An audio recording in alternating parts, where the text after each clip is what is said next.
CEO told a farmer's son to try fixing the machine. He had no idea who the boy's father was. The sun had barely risen over the quiet town of Alder Ridge when Arjun Patel arrived at the corporate repair site with dust on his boots and grease under his fingernails. He wasn't supposed to be there. In fact, he'd only come to drop off lunch for his cousin, Ravi, who worked as a mechanic at the site. But fate, as it often does, had other plans. Arjun was the son of a humble farmer. His father, Mohan, had tilled the same soil for over 30 years, always with calloused hands and a weathered smile. He believed in honesty, kindness, and the dignity of hard work, principles he passed on to his son. But life on the farm had been hard lately. The rains had come late, the crops had suffered, and Mohan's health had quietly begun to decline.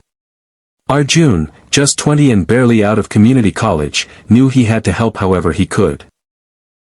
He spent mornings at the farm and evenings studying machinery manuals he borrowed from the library, dreaming one day of becoming an engineer. That morning, the repair site was buzzing with tension. One of the massive automated irrigation units, part of a multi-million-dollar pilot project funded by a global agri-tech firm, had broken down. Without it, an entire region's crop yield would be jeopardized. Engineers had flown in. Experts hovered over the control panel, murmuring in frustration. And in the center of it all stood David Lennox, the stoic and famously no-nonsense CEO of Terragen Industries, arms folded, brow furrowed. He'd flown in from Chicago at 3 a.m., expecting solutions, not chaos. Arjun stood awkwardly at the edge of the gathering, clutching the tiffin box meant for Ravi. He watched quietly as engineers debated diagnostics and argued over cables and code.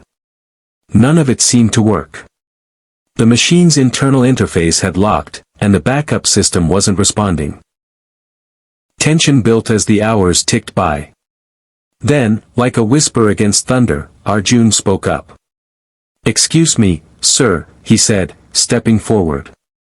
"I think I might be able to help." David turned, momentarily stunned. He looked Arjun over, the dusty shirt, the worn-out shoes. "Who are you?" "I'm just a farmer's son," Arjun replied, his voice steady. "But I've read about this machine.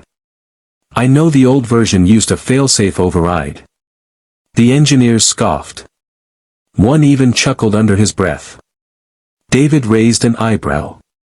"And you think you can fix what my team can't?" "I can try," Arjun said. "That's all I'm asking." There was a long pause. Then, almost dismissively, David gestured toward the machine. "Go ahead. Let's see what the farmer's son can do." Arjun approached the unit, his hands trembling slightly. He knelt beside the console, inspecting its wiring. His mind raced, recalling every diagram he'd studied late at night by candlelight when the power went out back home. He noticed a small port hidden behind the control interface, something overlooked, perhaps deliberately obscured in newer versions. A trickle of memory came back. He took a deep breath, reached into his pocket, and pulled out a paperclip. He bent it with care, creating a makeshift tool. Within minutes, the screen flickered. The crowd gasped. He entered a sequence, one he'd seen in a manual over a year ago, and the machine hummed to life. The irrigation arms retracted, recalibrated, and then began to spray in perfect arcs. Water danced over the dry soil like grace returning to the earth. Silence fell. Then, applause. David stepped forward, stunned. How did you know that?" "I just paid attention," Arjun said softly. "Sometimes the answers are in the details." David stared at the boy, something shifting behind his eyes. Then, without warning, he clapped a hand on Arjun's shoulder. "What's your name?" "Arjun Patel." David's brows lifted. "Patel? As in Mohan Patel?" "Yes," Arjun said, a little confused. David looked away, the name sending a tremor through his memory. "Your father, he used to sell us produce when I was young. I lived here as a kid."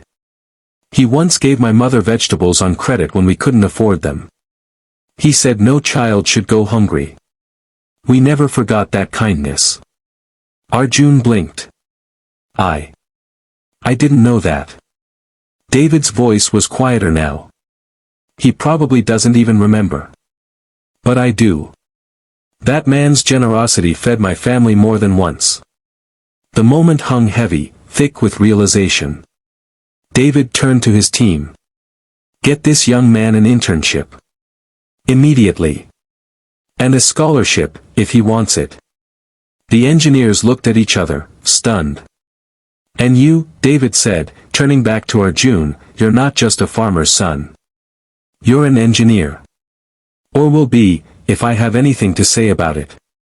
Arjun's chest swelled with something he hadn't felt in a long time, hope.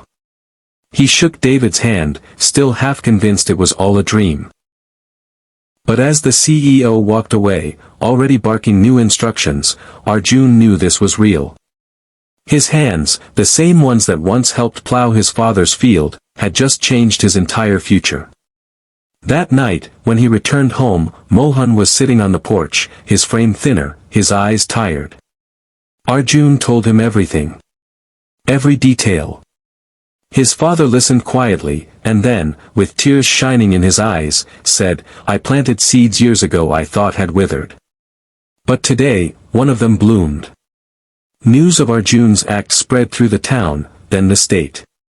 He was invited to speak at universities, featured in local news, and became a quiet symbol of possibility, proof that greatness can grow in the most unlikely soil. Months later, when Mohan passed away peacefully in his sleep, he did so knowing his son would never have to struggle the way he did. His legacy was not just in the land he farmed but in the heart he'd raised. And Arjun? He became an engineer. Not just by degree, but by spirit. He worked with TerraGen to build machines that were accessible to rural farmers, ensuring no one was left behind. For every machine he designed, he thought of his father's hands, cracked, strong, and generous.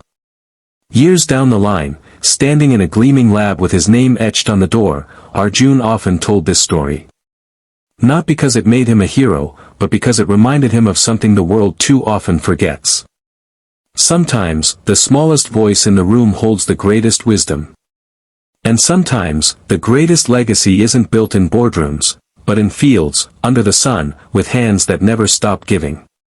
In a world so often driven by titles and resumes, it was a farmer's son with a paperclip and a heart full of humility who reminded everyone that the measure of a person lies not in where they come from, but in how bravely they choose to rise. And so, the story of Arjun Patel became more than an anecdote.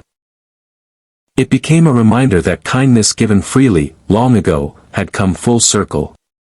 That the seeds of compassion, no matter how small, always find their way back home.